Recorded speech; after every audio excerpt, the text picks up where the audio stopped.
So, the American polymath Buckminster Fuller once argued that you never change things by fighting the existing reality. To change something, he suggested, build a new model that makes the old model obsolete. For the past 5 years at the Buckminster Fuller Institute, we've conducted a challenge program to find tangible examples of these new models. We award a yearly $100,000 prize to a project with the most significant potential to help make the world work for 100% of humanity in the shortest possible time through spontaneous cooperation without ecological offense or the disadvantage of anyone.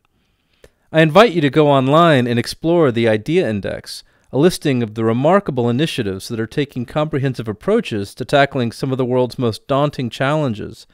We're fortunate to have representatives from 2 of the winning projects here with us, and I'd love to spend the next few minutes telling you all about these incredible people, their projects, and why they were selected. But I'm not going to. We'll have a chance to do this in some of the workshops tomorrow. I'm here because this conference is explicitly designed to explore pragmatic strategies for designing a future that can work for 100% of humanity. But to get there, we need to collaboratively learn to envision the world in fundamentally new ways. However, to do this, we first, I believe, have to understand the big picture context of how we got here and where we might be headed. We're all extremely fortunate to have so many perspectives gathered in one place to address these complex challenges. So I'd really like to thank Rosalie and Kevin and SOCAP team and Malmo University and all the other sponsors for inviting us here, because I think it's a really visionary initiative. So we all know that the status quo approaches to business and economics are deeply dysfunctional at this point. So I'm going to start out by calling out the proverbial elephant in the room known as business as usual. Everybody seems to have a problem with it, but what exactly are we talking about? The ways we describe the situation, as well as what can be done about it, can probably best be understood by remembering the ancient parable of the blind men and the elephant. As each man felt a different part of the elephant, it seemed to describe something completely different. The one touching the leg said the elephant was like a pillar. The one touching the tail said it was like a rope. And the one feeling the tusk swore it was like a pipe. Similarly, we've all been trained to see things through lenses of our specialized disciplines and sectors.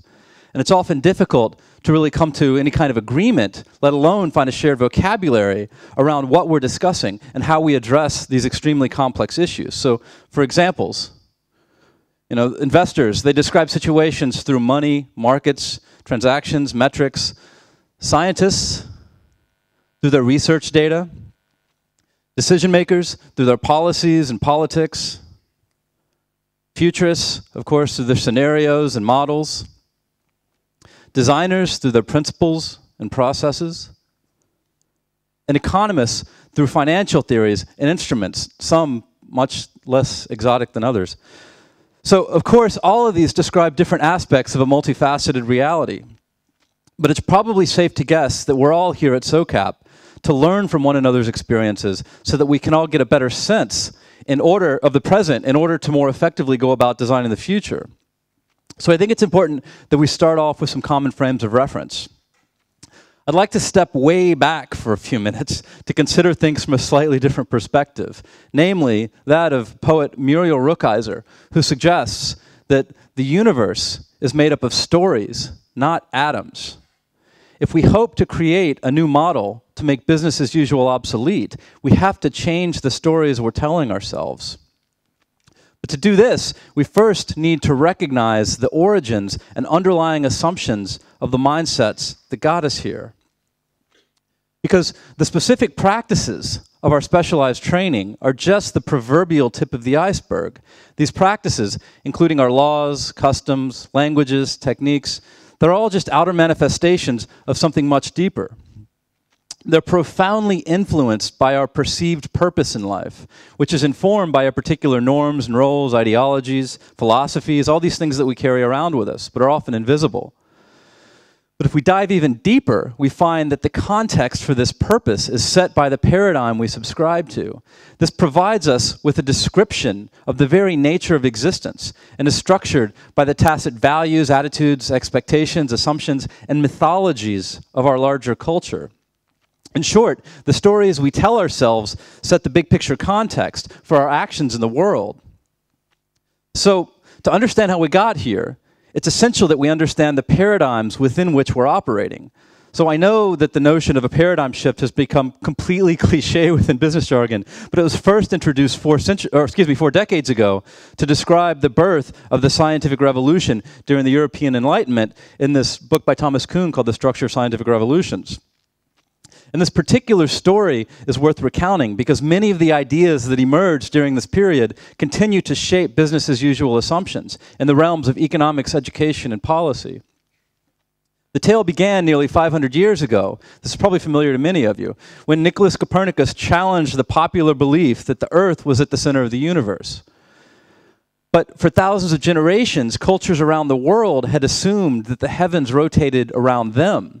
They incorporated the apparent motions and patterns of celestial bodies into stories that helped to inform them and find meaning in existence and synchronize with the cycles of life. But the idea of a sun-centered universe contradicted this intuitive experience of humanity's central place in the cosmos. It required imagining a view from the outside and counterintuitively called into question the veracity of direct, tangible experience.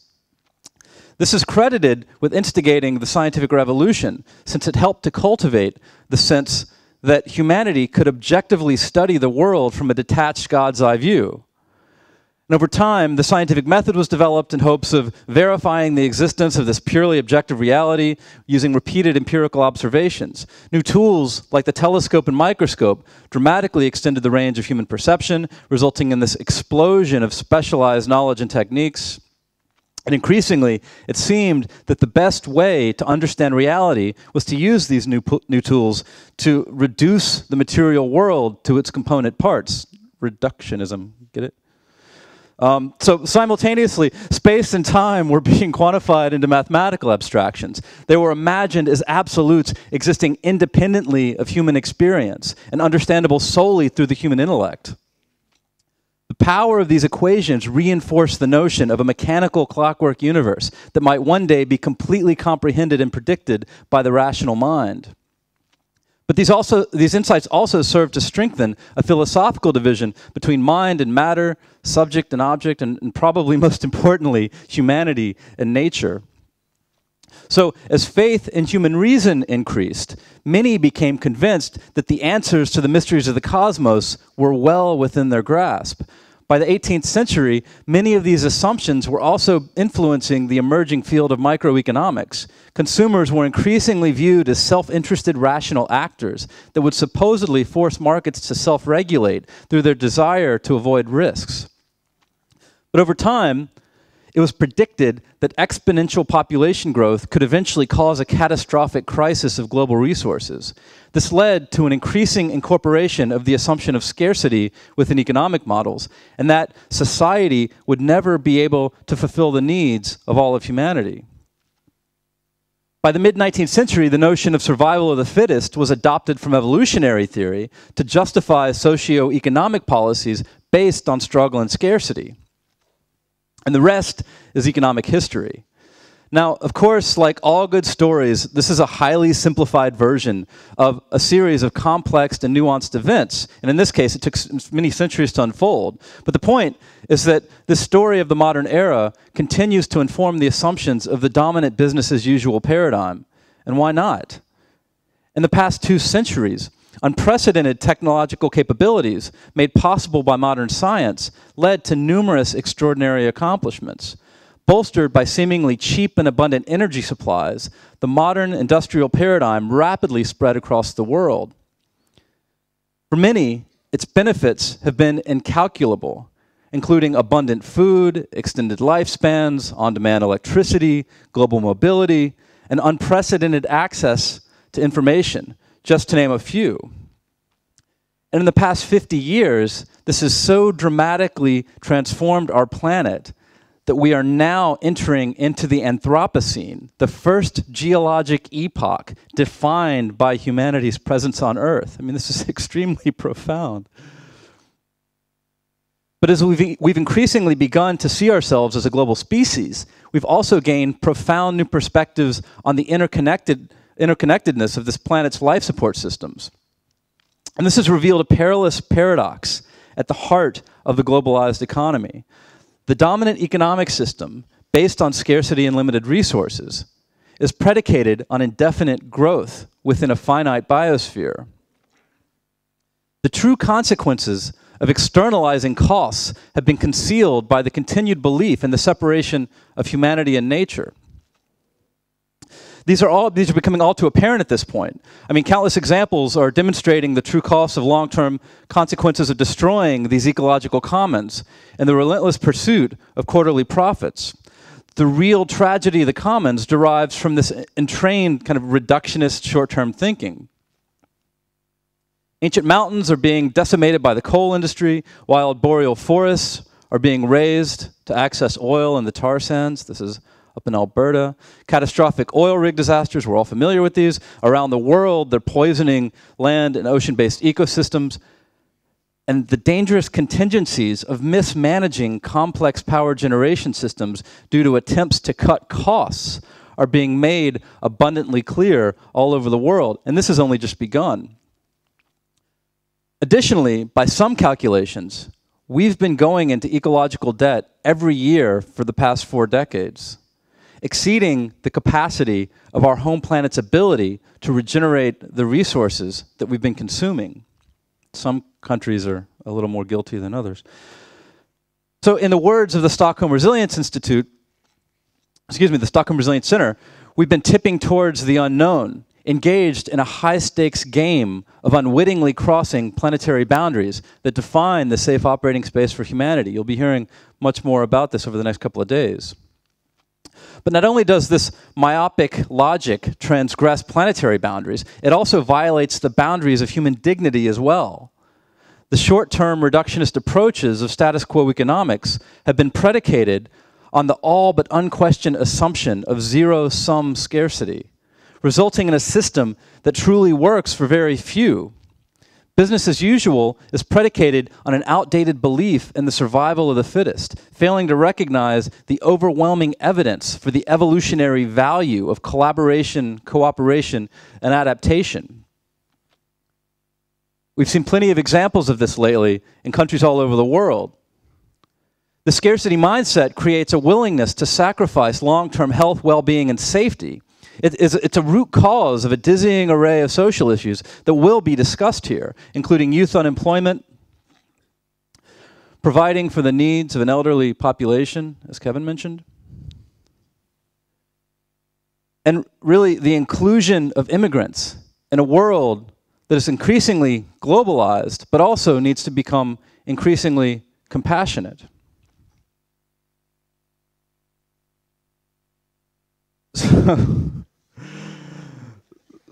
So the more we find out about this game, by the way, I don't know if you know gamification, this term. If you Google it, this is the first image that pops up. But the more we find out about this game, the more overwhelming it can really seem. Given the complexities and uncertainties that are inherent, it seems, to all of these interconnections, it's little surprise that there's so much confusing surrounding what can be done. We've been so fundamentally fragmented that it's sometimes difficult to even envision anything else. The siloing of our thinking has been so reinforced over centuries that it's hard to even imagine a world that works for 100% of humanity. But perhaps it's because we're actually just clinging to an obsolete story. So coming out of the scientific revolution, the apparent omniscience of human knowledge seemed to enable us to technologically dominate the natural world. Yet, throughout the 20th century, fantasies of this rational, clockwork, predictable universe gave way really to something a lot more interesting. Physicists discovered that our perceptions of space and time are relative, and that we are intimately intertwined with all that we observe and everything that we interact with. As attempts to map and model the cosmos have become ever more precise, its mysteries have only increased. Today, mainstream astronomers insist that over 95% of the universe is composed of unknown dark energy and matter that's impossible to see. That's why we're spending $10 billion to find this elusive, ethereal material. So the old adage, the more we know, the less we understand, actually seems to be holding pretty true at every scale. Yet as we're forced to recognize the limits of our reductionist knowledge, we're simultaneously beginning to appreciate the critical importance of our own ability to recognize and learn from the dynamic patterns that are inherent within complex adaptive systems. From the subatomic to the galactic scales, we're witnessing how the breakdown of stable systems often result in novel innovations and new forms of organization. By paying closer attention to how these natural processes function, we can begin to really reorient ourselves to more successful ways of being in the world. Even Charles Darwin himself stated this most eloquently when he said, "It's not the strongest species that survives, nor the most intelligent, but the ones most responsive to change." But the profound consequences of these insights have not yet been internalized by the logic of business as usual, which still assumes that our social, ecological, and economic systems are somehow separate from these cycles and patterns that we're all a part of. Far from being detached, objective observers, we now understand that our very existence has emerged from this multi-billion-year process of cosmic and biological evolution. Since the elements in our bodies and everything we ever touch were formed in the hearts of stars, each one of us is, in the truest sense, the universe becoming self-conscious and also becoming aware of its own story. And an important part of this story is the ironic realization that Earth may actually be considered the center of our universe. So, or more precisely, I mean, you can kind of think of it as the ecological center of our universe. In spite of spending vast sums of money and decades of research searching the heavens, it's still the only place we've found that supports life, particularly complex life of the kind of scale and scope that we see exhibited here all over the planet. We're only now beginning to truly appreciate the multitude of extraordinary conditions and interactions that conspire to enable our comfortable existence here along with all of our other fellow Earthlings, and not just humans, but all the other species. And this is actual footage from the International Space Station of us lighting up the planet. We're discovering the extent to which we've foolishly taken the integrity and stability of Earth's complex life support systems for granted. In recent years, our unprecedented abilities to correlate and visualize vast amounts of data across numerous disciplines have helped us to better understand the intimate interconnections and interdependencies of ecological, social, and economic domains. By trial and error, we're kind of collectively learning that the once assumed one-size-fits-all, top-down panaceas rarely work when it comes to solving these complex problems. Just like the vastly different ecosystems of our planet, the social and economic challenges we face are really enmeshed in their own unique circumstances. We're learning to be as mindful of scope as we are of scale. And these experiments are helping us to discover that many effective approaches share common design principles. So by carefully iterating and improving any proposed solutions, we can help to minimize unintended consequences while maximizing the emergence of beneficial synergies. Over the next 2 days, we'll be exploring the ways in which these contemporary scientific insights can inform the story of our economic paradigms and investing strategies. We'll see examples of projects working within the limits of the biosphere while simultaneously increasing human well-being by increasing the healthy symbiosis of social and ecological systems. Because only by understanding ourselves as part of the biosphere can we begin to really understand the true meaning of wealth and investment that will help us to reimagine, re-engineer, and redesign the world and who we are as a species.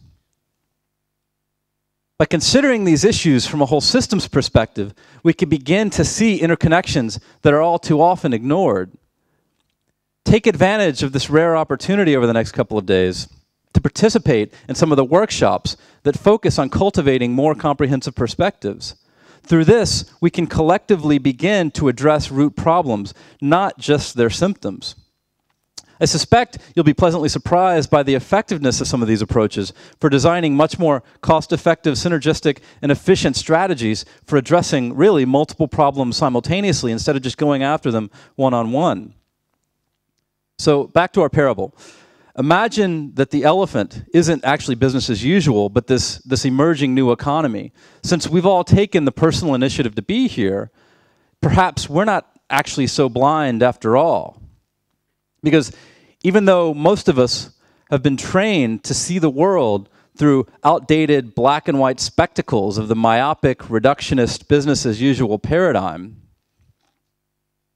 this is our opportunity to don some new, kick-ass, multidimensional, polycentric, multi-perspectival, subtly nuanced, yet highly stylish shades to better see the big picture.